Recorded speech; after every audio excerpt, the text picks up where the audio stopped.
Hey there, how's it going? Okay, so let's begin. Now the overall shape I'm looking for, if I go to my left viewport, is so if I start dragging this out, so I'll press S for my snap twos, and I'm looking to go for about here over to about here. I'm not particularly interested in depth at the minute. I'm just going to start cutting up this shape. So press F3 and F4, right click, convert total to poly. Now, first of all, the front part. So let's drag down here. Right, sorry about that. I just had to pause for a second because I needed to change the way windows were opening using my display adapter. Nothing for you to worry about. Now, what I want to do is I'm going to do some connect. So first connect I want to do is going to be about here, and I'm going to use my move tool and turn snap off. Just bring it across to round about there, like so. Now I'm going to just grab this bit here and scale it like so, and then rotate it like that, and just bring it to about there. That's a little bit higher there, and this is where our kind of control cabin's going to be. Okay, next at the back, go down and do a connect and bring it across like so. I'm going to go through and do another one like this. Bring this line down a bit. Take this piece here, let's bring it in like so. Now at the back here I want to start bringing this piece kind of out a bit and down, so I'm going to bring that to about there and start bringing these up. This will give us our kind of deployment area. Next, go through these to about here, do another connect again. And the reason for that is because I need a kind of piece down here that I can use. I'm going to bring this to here, to about there. Now, I don't know that triangle too much, so in fact I shouldn't have a triangle at all really. However, bring that to about there, and this to about here. Now I'm going to do a target weld just to get rid of that triangle. Oops, a daisy. Do it again. There we are. And that gives me the shape I actually want now. And I'm just going to straighten this line here, like so. So now we've got this shape going on, and this is just the basic kind of side profile. Now at the top here I need to start putting a line all the way across the middle again, so I'm going to select here and go straight through to about there. Oops, a daisy. Need to press Control and just do a connect. Okay, that looks fine. Now if I jump into my perspective and do a zoom, you'll see that we just have this shape here, not doing a lot. Press F4, now I can get rid of the back, or I'm going to stretch it out. I think I'll just stretch it out actually. This part here needs to be target welded first.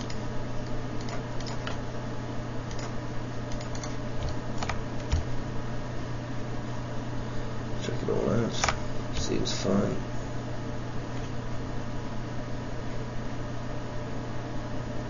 I'm still going to mirror it though, just to make it a bit easier. So I'll just delete these off. And that leaves me this nice empty piece here. And that means I can now go halfway across and make my shape. So I'll just grab my border and drag to about there. Okay, now I've got a half of my main chassis for my drop pod, yeah? Let's give it a look over. Now these parts here I'm going to want to bring in, so I'm just looking through my notes. And that's going to be a separate model and job shortly. So I just grab these parts, just here, just start bringing those in, just a little bit. It's too straight, but that's not important really. Just get my top viewport, round those out. There we go. That's how you get around that problem, by the way, if ever you had that. Okay, now let's start at the back. And at the back here is where we're going to have our kind of troops jump down and kick the ever-loving crap out of the enemy. I was about to say each other. And this bit's still a bit too wide for my liking, so let's move this in. It's all about tweaking as we go, yeah? Right.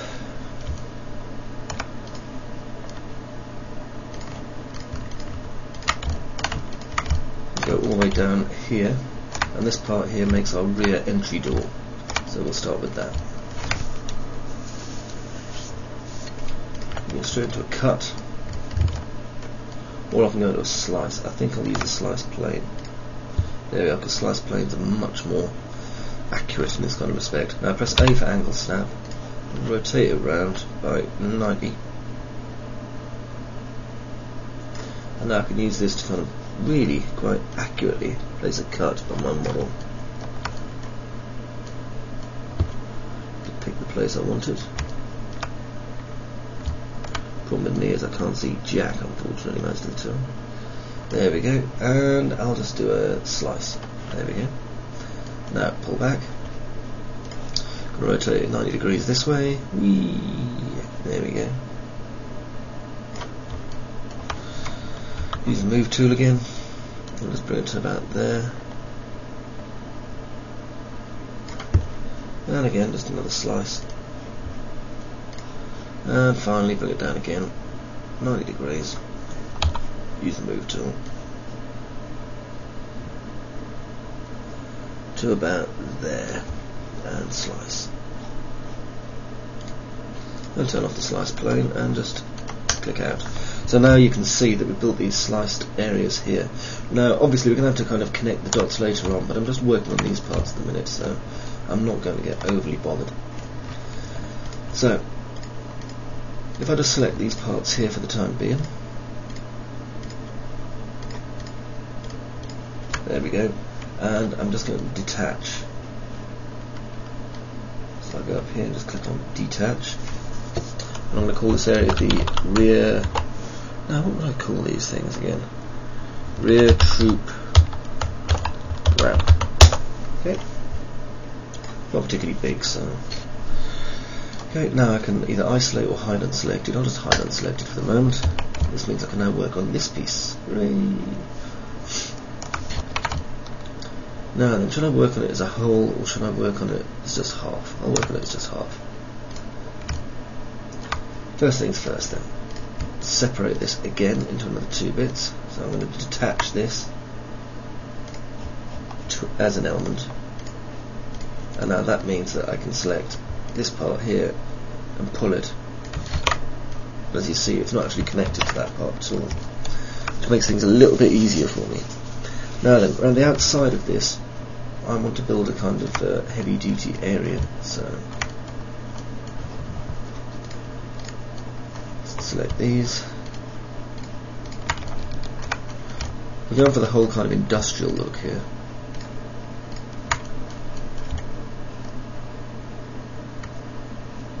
Okay, and now I can extrude these. I'm going to extrude them originally by 0.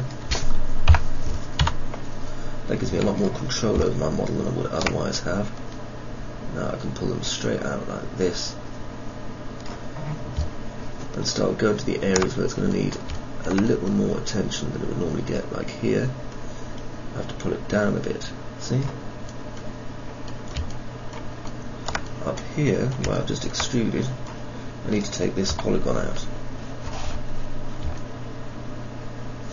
So now I've got this rather nice kind of seam piece going on here that I can chamfer, which is what I wanted. So I'm moving close. This is all about kind of minor detailing and adding your minor detailing in.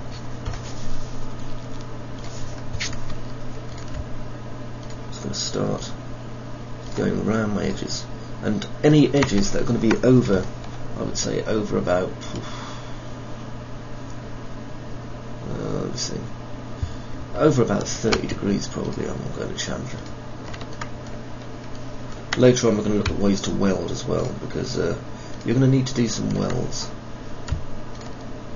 Not welds in the old 3D Studio Max sense of kind of welding verts to verts, but welds as in the sense of creating a realistic looking machined weld that will kind of hold up to moderate scrutiny. Okay, don't forget to look at all the areas, by the way, that are going to need chamfers, like that for example. There's a lot of little corners. We don't need to chamfer that there, or that. We need to chamfer these ones here and here. And it's up to you what level of chamfer you want to go for. You can go for a smooth chamfer, or you can just go for the simplest level of chamfer, depending on how many polys you think it's going to be and how your system's probably going to cope with this. So for me, I'm just going to hit chamfer, and you'll notice obviously I've got the default 1 chamfer here. I'm going to pull mine back a bit to about there. Now it depends on the scale you're using, so do it by eye. Just eyeball your model, have a look at it and see what you're going to be comfortable with. I'm taking that one. So now if we look, there we go, we've got this, you see. Press F4, getting a bit closer. So now we've got this kind of piece going all the way around the outside here, and you can start adding a few extra pieces to it now. I mean, they don't do anything, these bits that I'm adding to it, they just kind of add interest, I believe the term is. So, press F4, and if I grab these for example, I can do a small inset,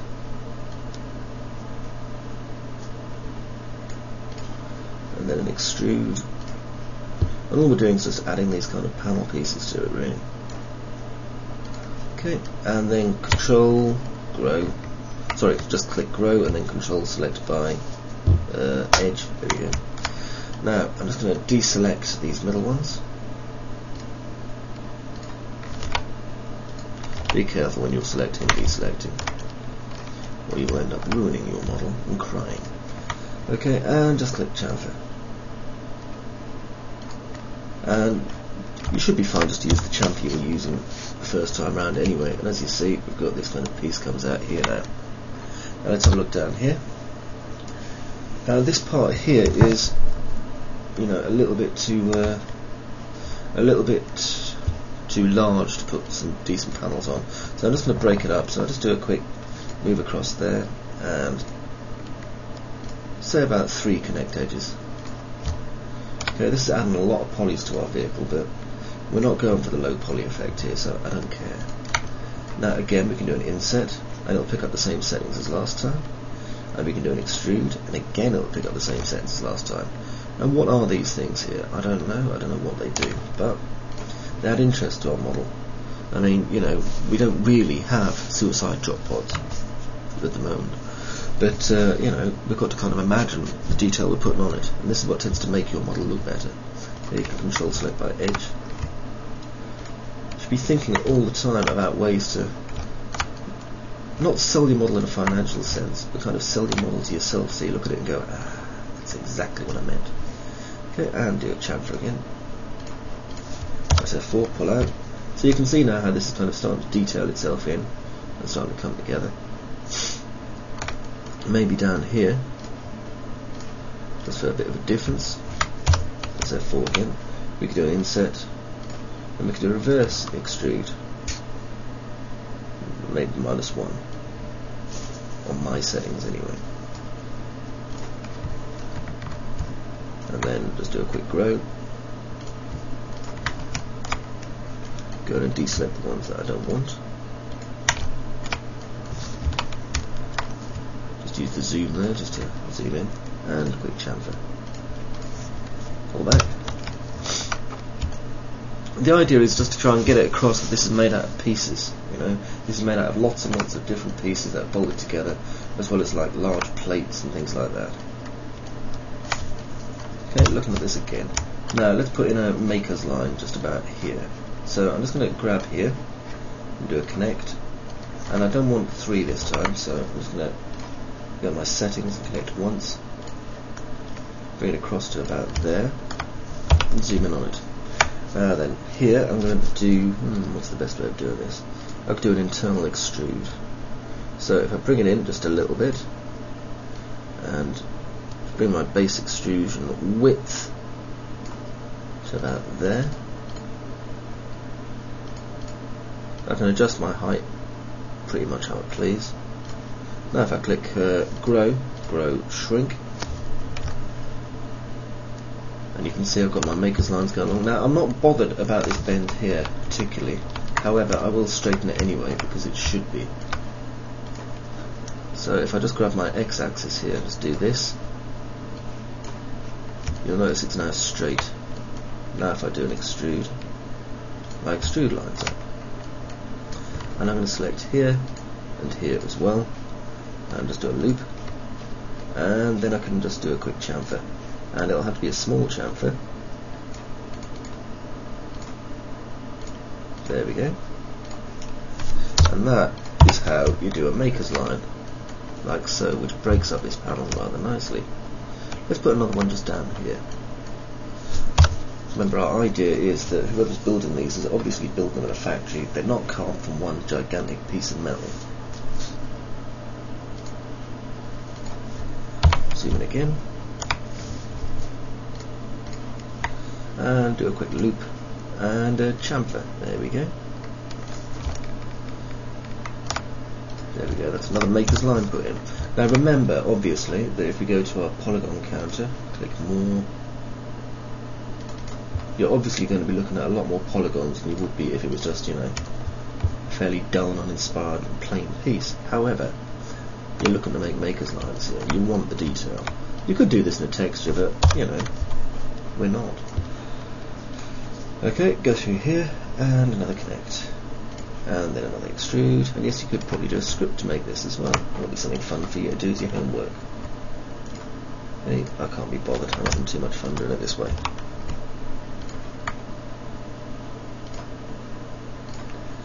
Okay, pull back, press F4, so there's our maker's lines going in, okay, for the first part of the door. Now, down here for the rear troop ramp, we need to be able to actually drop our troop ramp itself, which is kind of this bit here. And what I'm going to do is press F4,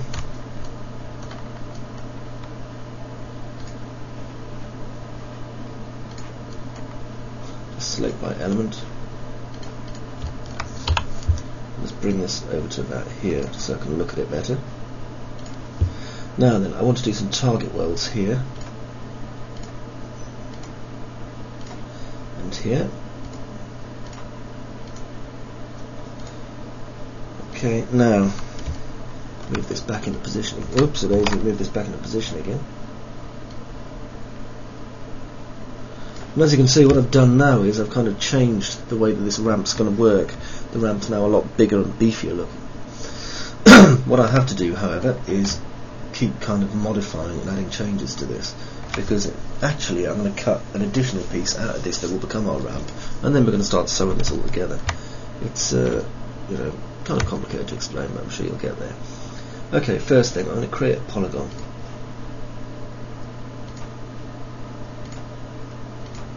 And what I'm doing is I'm going along every one of these verts I created and just clicking it as I go. And notice I'm going clockwise as well. When I get to this one, I double click, and I've made this polygon here. Obviously because I want this to border this ramp piece that's coming down here. However, I also need to start cutting up into this, from these verts up into this shape here. Reason being that we actually need to kind of start, what's the best way to explain it? Well, basically it's when you're boolean in Max and you end up with lines all over the place because you don't have enough polygons. That's what we're looking at here. We're not booleaning, but we want to close off our polygons. I mean, this has 1, 2, 3, 4, 5, 6, 7 sides. We only want 4. So what I'm going to do is go over here and just start cutting it up. Not a lot, just a little bit, you know.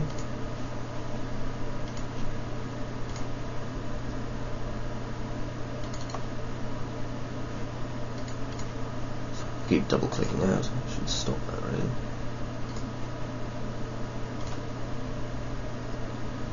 There we go. There. And this stops us getting dead polygons as well, which is very important. Okay, we've got this initial shape here. Now we need to start looking at how our actual ramp's going to drop down when it's time. So, firstly I'm going to cut a shape into our ramp. From there to about there, so I'll just cut down. Whoopsie daisy. Like that. Now it's pretty much time to start joining things together again. So, go over here. Grab those, just collapse into one. And across here, just need to select this one as well. I'm going to do some connects. It's not enough. 1, 2, 3. I only need 3 connects. Click OK. And do some target welding.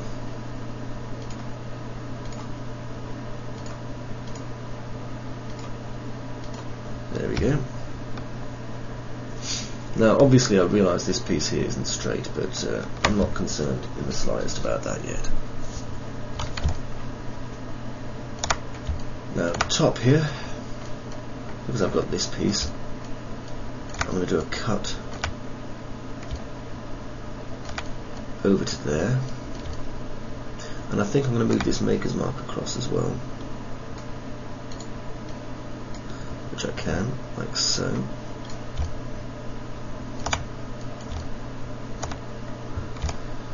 Okay. Now I'm not going to be able to close every single one of these polys off, but I'm going to be able to do enough, I think. Now I'm going to delete these edges now that I've done the target weld. Just use the delete key, sorry, backspace key. Okay, that's coming together okay.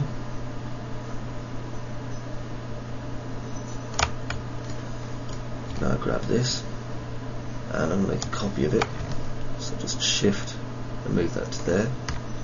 Go into object, and this is the actual rear door. Now I'm going to go back over here and just do a 0 extrude.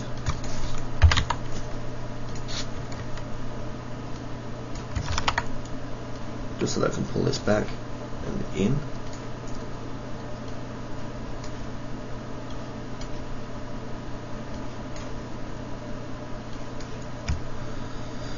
Like so. And then just take out these inside polys. Okay, and you see this all starts to kind of come together now. Okay, so I'll just zoom out and get rid of that grid. And I'm going to call this part close, and we'll go on to the next bit.